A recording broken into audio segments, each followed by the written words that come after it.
Hey folks, please enjoy this clip from our show, which you can find every single day at 4 p.m. Eastern exclusively on Rumble. We've been doing the best shows we've ever done, completely free of censorship and on a platform that actually supports us. You can also support us on Locals, where you can access a ton of exclusive content, movie riffs, as well as an archive of over 1,000 full episodes going back as far as 7 years. We've also teamed up with Merch Engine to bring you a new lineup of really awesome quality shirts, hoodies, and now even hats. So come check out our untethered, uncensored show on Rumble every single weekday at 4 p.m. Eastern.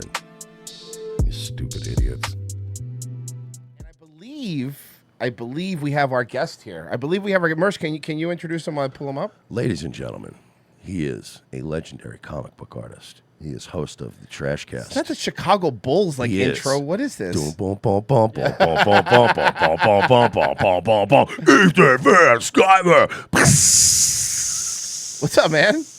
What's up, guys? How you doing? How you doing? What are you Let me eating? tell you something. You're doing carnivore? You said you're doing carnivore? Yeah, I'm doing carnivore, but I'm also having some lifesavers right now. Oh, that's very Lifesavers carnivore. candy. That's very carnivore. Doesn't feel carnivore? Sort of negates the Revenge carnivore. of the Sith tonight is brought to you by Lifesavers Candy. Hey, we're not getting any of that Yeah, money. come on. When I get the fucking money, man? I took an endorsement, fellas. I told everybody I was going to be on the biggest show on Rumble. Oh. And I immediately you're on decided Cat to cash Turd? in on that. Yeah, you're on Cat Turd Show. It's not us. To me, it's you guys. I just Thank want you to know that. Thank Big you. fan. Thanks for finally coming on. Yeah, man. Yeah, we wanted you on for a while. Like the truth of the matter is, and you brought it up, it's like we always want to have guests on, but also we just doing the work to get guests is like a thing, and it's like, you know, Bro, and then you line up a day, and then I drive all the way to this fuck's house so I could be in studio for a guest, and then they just don't show. Oh, we've had guests bail on us. Like, Yeah. oh, nice. I thought you guys lived together. I had this impression that you guys rented out this awesome kind of little palace. Yeah, it's like Entourage. Yeah, it's just like Entourage. Virgie's our exactly. turtle. Yeah, and women hate us. Yeah. It's not true. It's not like Entourage. We can't get a Jewish agent. Yeah. I I way more gay stuff. I gotta tell you, and this is we have a lot of guests on sometimes, and we have to pretend to know what they did, and be like, oh yeah, you're great. But It's nice when you don't have to bullshit. when you don't have right? the bullshit. Dude, I read, a lot of your fucking, I own them in a long box to tell you what a fucking nerd I am, okay? The Flash Rebirth fucking rules, dude. It does. I hated Flash Rebirth. See? That was Virgie this and I is were the saying whole. we liked it. Well, you know what? It's probably the most popular thing that I did.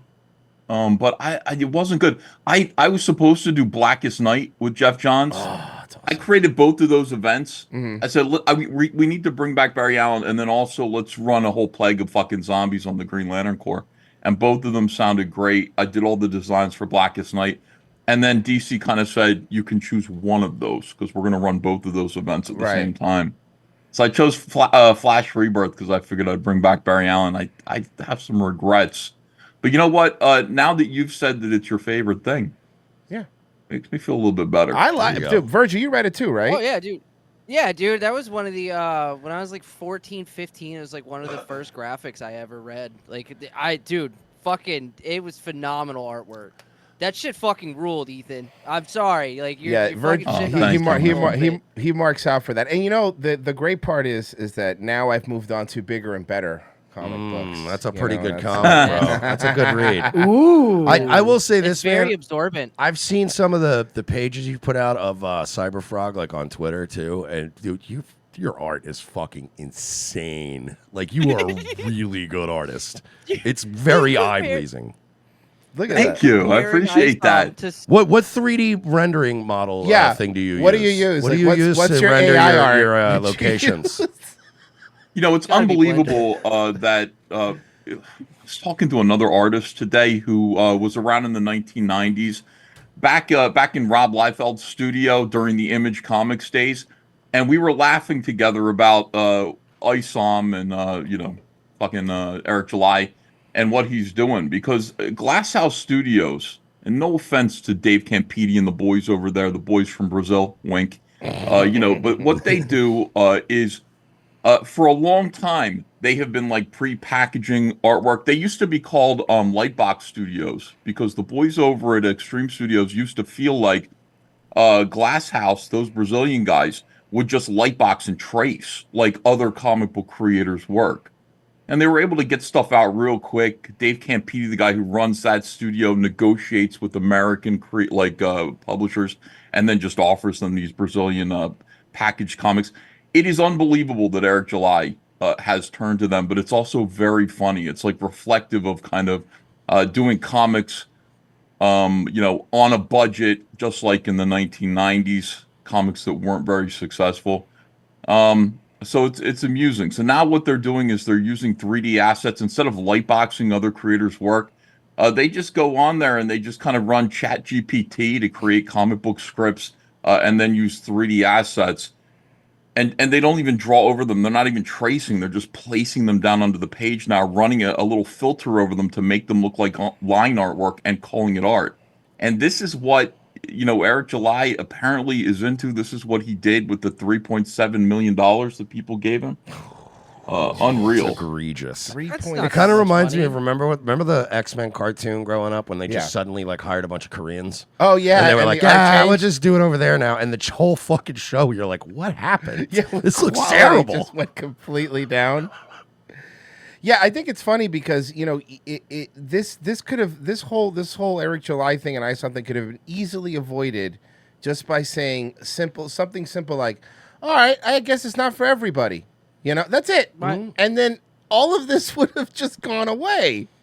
But instead, he doubled down. He got so fucking angry. He started lashing out at anyone who said anything bad about it, calling him out, calling the cop, telling people to run up, and then people show up and he just runs away. Like, I don't understand what he's trying to do. I read ISOM, and not regardless of my views of him, I read the whole thing, and I was like, I don't like this. I don't want to read another one. And it was just saying that to him would make you don't get it. You just don't get how deep it is. I know. The fact that he's he weird got thing, Riley taken down too. Like, he got Riley's Twitter taken down, and Yeah. it's like Riley is not a guy to be scared of. Like, he's one of the nicest guys. Yeah. He's a goof. I don't know. You see those videos of him with giant scissors? I'm coming to cut your back hair. That's pretty scary. That's some scary stuff, bro. He's such a fucking goofball. One of the things that you need to know in order to get better at art is you need to be able to accept criticism. You need to be able to identify what good criticism is and then learn to grow from it. And you need some humility. Now, I'm somebody who's been doing this for 30 years plus.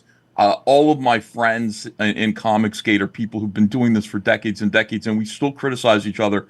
We still recognize that we're not where we need to be. And when somebody offers us valid criticism, and sometimes it comes from people who hate us, it's like sometimes it comes from people who are like, fuck Ethan Van Sciver, look at his art, like that arm's too long. And it's like, yeah, okay, that's actually, you got a point there. Maybe I could fix that next time around. Eric reacted to valid criticism from the great Dick Masterson as though it was going to destroy his entire world rather than help him. And since then, all of this, everything that's happened to him, which has been very funny, in my opinion, has all come from that one moment where his pride made it impossible for him to just accept the fact that his first comic book out of the gates wasn't a masterpiece. In fact, it wasn't very good at all.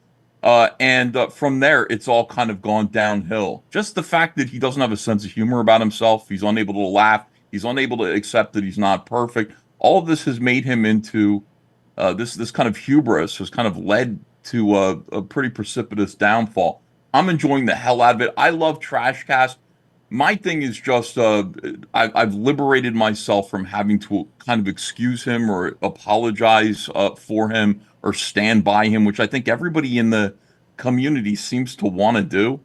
That's the that's the part. That's the part that we were that I've talked about a lot, and a bunch of people talking about. It's like there is this cognitive dissonance, right, with this entire group of people that they made their careers criticizing comic books, criticizing Disney, criticizing everything.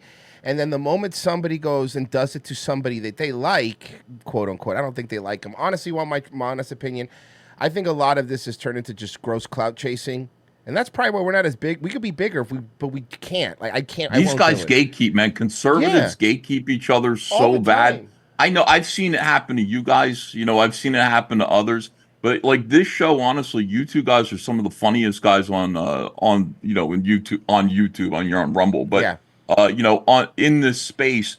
And I feel like for some reason, you're not on these big shows. You're not getting guest appearances on some of these big, conservative YouTube channels. Why? Why not? We haven't been very nice either. Well, it's not we're not nice. Neither right? have I. But we're honest. No, the problem is that we're honest, right? Like there's this the amount of people. This is a perfect example. The amount of people right now pretending Ben Shapiro and Tom McDonald's song is good. Like these people don't really believe that, but it's just a matter of we got to chase the clout. We got to chase the numbers. We got to. We have to believe it. Look right now. Right now we have we almost like 5,000 people watching live right now. Right now those numbers are better than most of these other people that have millions of people on Twitter, but it's because people don't like us. People don't like us because we're just fucking honest. When you're being a fucking nerd, you're a nerd. Look, people criticize us all the time. Who gives a shit? But that's the issue. That's what happened with the Eric July thing. You see it happen a lot. It's happening with the Dom Lucre stuff now too, which is people see the numbers and go, oh, this guy could further my career. This guy comes on my show. He can legitimize me. And then you can't honestly then critique anything if you're looking at it through that lens. And that's the part where like, look, I'll be honest with you. Like, even if there's people that we like, they'll be like, that's pretty fucking stupid. Why did you do that? Well, it's like the Dom Lucre thing. And like, Tim Pool's a good example. And going back to Eric July, like Eric July is the best example of his biggest sin was he took Dick Masterson more seriously than Dick Masterson takes Dick Masterson. Yes. And the minute you do that, you lose, bro. Like it's just that was the biggest mistake. Like that's the issue. A lot of these people, I think, take themselves too seriously, and we never do. It's like, yeah, we don't care. We're idiots. Like we always tell people, do not listen to us for advice. We just want to make you laugh. Like we really don't care what you do. Like, and a lot of your show sucks. And you're like, it does suck. That's fine. I'm perfectly okay with that. Like, it rolls off my back. It kind of reminds me of like when, Gene Siskel tried to make a movie, right? When all he did was criticize movies, and that movie flopped. It was a terrible movie. Nobody liked to see it. It's like, I think with Eric July, I'm like, just because maybe you might be good at criticizing something doesn't necessarily mean you're good at doing that thing, Well, here's the thing. I'm great at criticizing this shit, and I'm great at doing it. And this is what scares these guys, I think. I think this is one of the reasons why Trashcast right now is taking off in this space. Listen, it's so easy to sit back and just say, the Star Wars guys, the guys over at Lucasfilm, they fucking suck, and Disney sucks, and all this stuff sucks, Marvel sucks. The worst Marvel comic book right now, the worst, most woke SJW comic book that Marvel is putting out is miles better than ISOM. Mm-hmm. And that is the reality. And it's because those guys are competent. Those people know how to make comic books. I know. I worked with actual creative people for 30 years. But do they have a warehouse? Like. Yeah, do they have a warehouse? And are they forklift? And do they have a drone in the warehouse? No, yeah. They work with Diamond Distribution. They're the ones who have the warehouses. No, like Eric built. Okay, that's very funny. Eric built a shipping service. Like he didn't build a comic book company. He built. That's what he is. It worked for Jeff Bezos. We'll see how. This is a creative industry. These are people who, who should be working on learning how to tell stories. This is what Dick Masterson told him. This is what I'm telling everybody. Yeah. You could sell a comic book. You could sell merch, YouTuber merch, to your audience for only so long. If you wanted to grow past that and push back, I agree. I think right now Hollywood and the comic book industry is overtaken by woke messaging. It's disgusting. I think there are more people who are concerned about how they look to each other rather than the stories that they're creating for other generations. They're squatting on IPs that they purchased from dead geniuses, and they're ruining them. And so what is the answer to that? We can sit there and point the finger and say, fix it. They can't fix it. These people have no idea. They don't know how to tell stories. Well, you know what? Neither do most of these critics. Learn how to tell stories. Stories are worth billions of dollars. A good story is worth billions of dollars. So learn how to tell a story, get it in paper, get it in print, get it circulating out there. And that's how we're going to make a difference. If we are going to push back against woke culture, if that is one of your goals, and that's one of my goals, then that's how to do it. And responding with rage and fury to basic story structure criticism, listen, I don't know who it's impressing. It's not impressing anyone in Hollywood. It's not impressing anyone in the comic book industry. And it certainly isn't impressing me. Well, someone hasn't seen Lady Ballers. Yeah, that's right. Lady Ballers, that wonderful, fantastic. Oh my God! Why are we doing this? Why do conservatives do this? Why, like, it's like, okay, so you got a chance to make a rap song. Why does it have to be about conservative politics? Because they're nerds. Because they're nerds. Here's what it is. We bring this up. This is the thing where when you great point, pushing back at the woke stuff. What that means is we don't want any political message shoved down our goddamn throats. You could have messages. We get it. They're subtle. Great example I always bring up is Star Trek, right? Like the Next Generation. Sure, it's a liberal show, whatever, but they had, their messages were slight and they were in there. It wasn't the down your throat. I don't want to hear any sides, woke or based opinion. Just make a good story. Go back to entertaining us. I always say people want to go back to, I want to go back to the 1950s. I want to go back to 1997, bro. Like, I don't even want to go back that far. I just want 97. Yeah, that's good. 97 is a great year. 96, 97, around there is perfect. Yeah. I mean, the way you beat wokeness is simple. You make good stuff, you make money, and then you just don't be woke. Yeah. Like, shouldn't that be kind of simple, right?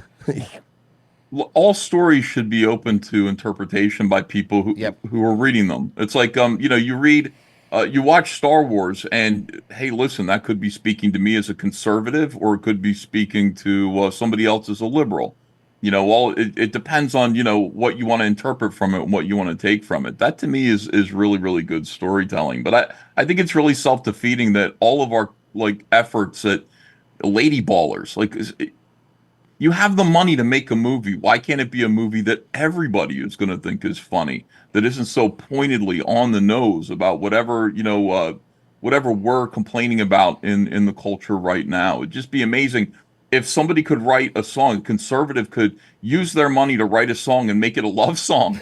You know what I mean? Yeah. Like, why not do that? Something that everybody could enjoy, and then suddenly you've got a conservative who's out there writing music and getting top 40 hits, and everybody likes it.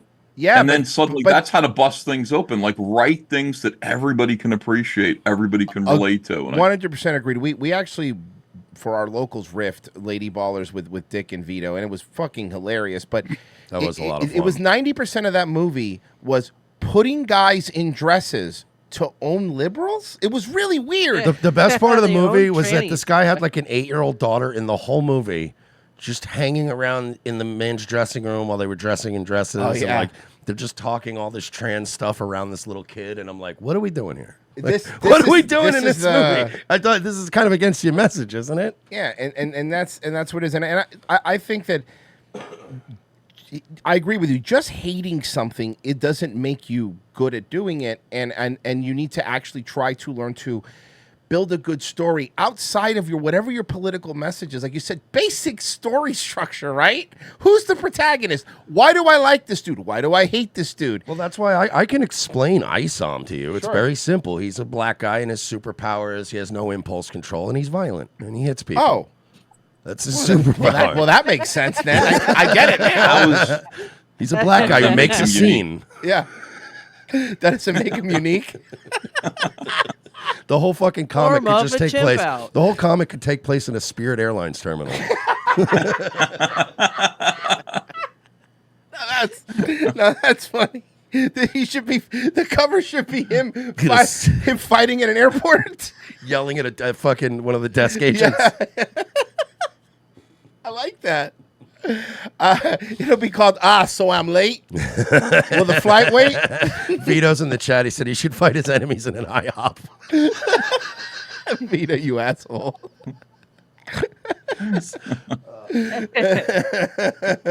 No, man, but I mean, it's they were so mad at you, like that little nerd group that I don't know what you call them, but that little commune of people were so mad at you for not like just blindly standing up for him because he's an independent like, so what? Like, pronouns guy, right? Pronouns. Oh yeah, that guy. That guy. Yeah, they get so mad, and I was like, why are you mad at the guy? Like, this guy knows what he's doing. He's criticizing it because isn't that what you want? Like, dude, if you're doing something, you would want somebody who has like 30 years of experience to be like, hey man, this is good, this is bad, this will help, whatever. And that's a great point. The first thing that, if you listen to the first show Mersh and I ever did before the event, it's horrible. It was really good. It's fucking horrible. It was really good. You grow, you get better. We were perfect on day one. No, we weren't. We were terrible. Yeah, I just think that, there's the group that you're talking about is mostly concerned with the appearance of success rather than actual success. Right. So it's like, why are you preventing this strong black man who makes us all look not racist by his mere presence of being here? Why are you stopping him from being successful?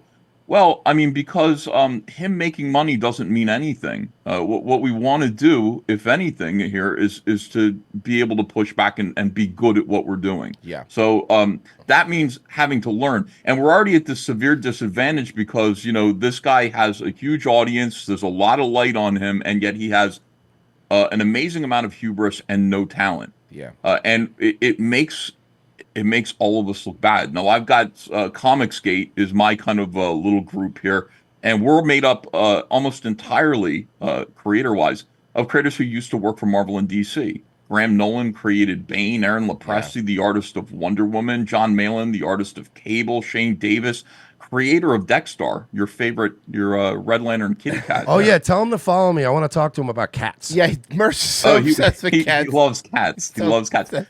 We know what we're doing, and we know how to make comic books, and we don't have the audience. We don't have the audience that he has, that Eric July has yet. But hopefully we will. Dude, Trashcast is blowing up, dude. I'm just looking at your numbers. I've been seeing them every show. They go up and up and up and up. Oh, yeah, I mean, I know your wheelhouse is generally comics and art, but you're actually a good host. Which is, you're good at. You know what I mean? Like most people are either good at one thing and shit at the other. You know what I mean? Like Eric July was more successful on YouTube, and then started doing comics. But I've seen your show, and I'm like, damn, he's actually a good host. Yeah, too. see, Eric July was good at reading libertarian books and repeating what they say on it. That's cool for him. That's cool. That's awesome that he could do that. I wish I could just be black and wear a MAGA hat and have 1 million followers.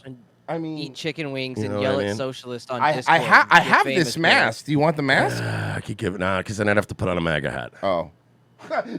Your prompt's not the mask, it's the MAGA hat. It's not black faces I have an issue with. It's wearing a fucking MAGA hat in 2024. Put one on. Let's go. I don't know what you guys are. I think you're both voting for Trump, right? I'm voting Democrat. I'm a full-on accelerationist now. Son of a honestly, I wasn't going to, and then Tom McDonald and Ben Shapiro made a song, and they won't shut up about it. Problem Ethan, don't worry. At the end, we're probably going to hold our nose and vote for Trump. But however, I will say this. Mersh is right. Tom McDonald and Ben Shapiro are making it really hard. Yeah, I am dangerously close to putting a D next to my name. You've already put a bunch in your mouth. Got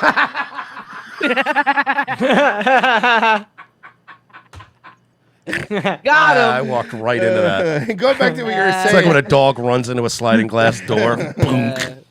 Because you're a fag and whatnot. Why does my dog keep barking at my comic book? No, look, guys, stop. All right, this is a respectable artist we have on here. Yeah, not anymore. Not anymore. Not anymore. He's like, oh, hello, Comic 8. Think about this, though. If we're going to do pandering right-wing bullshit, hear me out on this. I have an idea for a comic book, and I want Ethan to work with it on me. Oh, fuck, here we go. I hate this. Hit me with it. The J6 comic book. The J6 Heroes. Joe Biggs breaks out of jail. Get the gang back together again. You know that pandering horse shit would make millions. Oh my god, that would be so good. It would make millions, and that's what's dude. Wrong What's with his face world. with the big wolf thing on his head? The shaman the guy. buffalo thing, yes, the shaman. He looks like a comic book character. That'd be outstanding. We're friends with Lectern guy. We could reach out to him. He'd probably be like, I'm not doing that. I'm not gonna do that. Lectern guy rules though. But that's a really good. Mersh does have an idea for a cat comic. And I think you should pitch it right now. No, I don't have an idea for one yet. I said I've been working with Ray on a thing because he's been doing watercolor shit. I don't actually have anything, but I do have an idea. No, he's embarrassed. Don't throw me under the bus. He has a cat comic coming out. I don't have a cat comic. I don't want your cat comic, but that stuff that I saw, that guy Ray, is really good, right? That stuff is hilarious. I love his watercolor. And it's watercolor. Yeah, yeah. This Ray dude fucking rules. Like he's been doing we came across him. Mercer's been talking longer than I have, but like he's been making this little mini, like in own little universe, these little comic books of us in there, and they're so good. Like the Dayton Hypernova one was really good. He had this one with Alex Jones that, man, it killed me. Alex Jones was paying hookers just so he could, strippers just so he, well, same thing, I guess, just so he could, just so he could tell them about the New World Order. And Mersh is working at the strip club. Did you see this one, Mersh? Yeah, I've seen this one. This is literally better than I saw him. Yeah, no, it really is. It really is. And yeah, man, it doesn't take much, but I mean, that sounds great. I mean, yeah, you're right. It's a low bar. There it is. Yeah, he's really good, man. Like, I was telling him, like, dude, this stuff is great.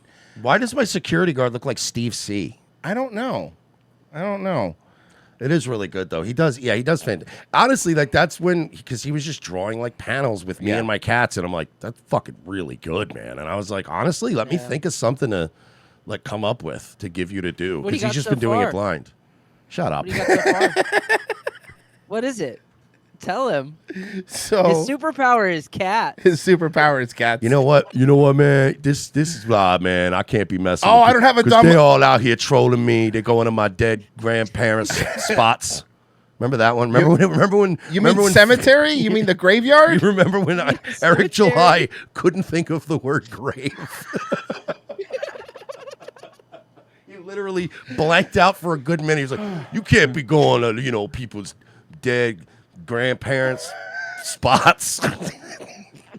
That's the kind of writing you can expect from I fucking died when he said that. I thought I was going to die. Oh fuck, man, dude, Ethan, your show's been blowing up. By the way, I watch it all the time. So, but I'm a fucking. I really nerd. appreciate that. I watch your show too. Actually, I don't watch. I watch the clips. Yeah, I watch and people who watch YouTube should know. Like ROTC clips is a really fucking. It's scrumptious. I love that channel. Oh yeah, and I love checking in with you guys. Dane Hypernova. I love all that. Dane's my so favorite. Good. My favorite has got to be Chris Cuomo, though. Whenever you guys tee off on Chris Cuomo, it kills me.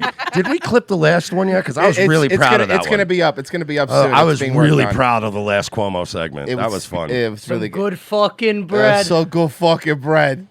I love that, man. I've been obsessed with the Cuomo brothers for years now. I love both Oh, man. The day remember when they had those Q-tips, those joke Q-tips? That's the day that I love them more than anything. What was the Q-tip thing? I don't get that joke. Okay, I'll show you. You're gonna love this. Q-tip. Oh, you're gonna love this. You're gonna love this. Oh, the Q-tip thing is one of the you're most gonna cringy things love this because you're gonna laugh for the rest of your life. When he was still working for CNN, here it is. When he was still working for CNN. Is it gone? Did they take it down? Well, I guess CNN didn't want anything to do with those sex pests. Oh, okay. Hey, find it for me. So basically, they were both on explaining how you're supposed to get, test yourself for COVID with those Q-tips. And he was making fun of his brother's nose because it was a big nose, and he had a joke Q-tip made, and it's one of the cringiest segments. Yeah, it looked like he went to the magic shop from Pee-wee's Big Adventure and bought like a fucking gag Q-tip. Did he take it down? CNN might have. Yeah, because they hate him now. Yeah. Oh shit. Poor Chris Cuomo. Yeah. Poor Chris. Yeah, poor Chris. Yeah, I found it. Here it is. Cool. Oh my God. Yep, here it is. That's the thumbnail he used. You had video come out before we go to break where you wanted to encourage people to get tested, and some people are afraid it's going to hurt. Yeah, it's like a so 10-minute you had clip. video of it that I want to show the audience of you actually getting tested. Oh, here it is. Here it is. Okay, so here it is. Here you go. He's up in Maine. Okay. All right, here's the swab. Is it true that this was the swab that the nurse was actually using on you, and that at first he's so proud of the joke he's shaking. Your nose. Hey, yo, Chris, Ma always said you had a big fucking nose. Mom said, Dad's I'm really Dad's only kid. Yeah, so Mom I need him to explain the joke more. I need him to go into it a little bit more. Oh, because on account of the fact that your nose. Because you got a big nose. You got a big. That's why we have a gigantic Q-tip here. Ethan, good news. And disappeared. Good so news. that in scale, This was the actual swab that was being used. I forgot there was fit two. Up that double-barrel shotgun that you have mounted on the front of your You hear that, Andrew? Your nose is so fucking big that when the New York runs out of gabagool, they slice it off your fucking face. He literally goes, that double barrel shotgun you got strapped to the front of your guinea faggot face. What the fuck? We're on television, dude. We're not at fucking dinner. We're not eating Ma's gravy. Both the disgraced Cuomo brothers. Oh, fuck. That's the end of the show. Ethan, thank you for being on, man. Yeah, Trashcast. Check it out. He's still on YouTube. That must be nice. Cyber Frog, which you can get as well. Amazing art. Yeah. On Indiegogo. Look up Cyberfrog and Indiegogo and support my comics. They're actually good. Really appreciate it. One last question. Ethan, what was your favorite part of ISOM? My favorite part of ISOM was when some big black guy throws ISOM into the air, and he's sailing through the air, and the other way, Yaira is flying because she's fighting somebody else, and they collide in midair. It's the best meme I've ever seen in my life. Remember when Riley showed up and taped money on his warehouse, and he was like, "I'm going to shoot at you if you show up to my business." And then Dick Masterson pointed out, "Doesn't ISOM just beat people up at their own private businesses? Like, isn't that most of the comic? He shows up to people's private businesses and beats them up." Thank you guys. I appreciate it. You're awesome, man. Thanks for finally coming on. You're welcome on whenever you want, bud. Okay. All right. I appreciate Take it easy, dude. See you later. Ethan Van Ethan he fucking rules. Like I said, check out Indiegogo, Cyberfrog, Daywave. There it is. Sorry. and then of course Trashcast as well, which he's been killing it. Must be nice to be on YouTube. Yeah, I'm gonna put his links in the chat. Man, that was Thank you, sir. that was fucking fun.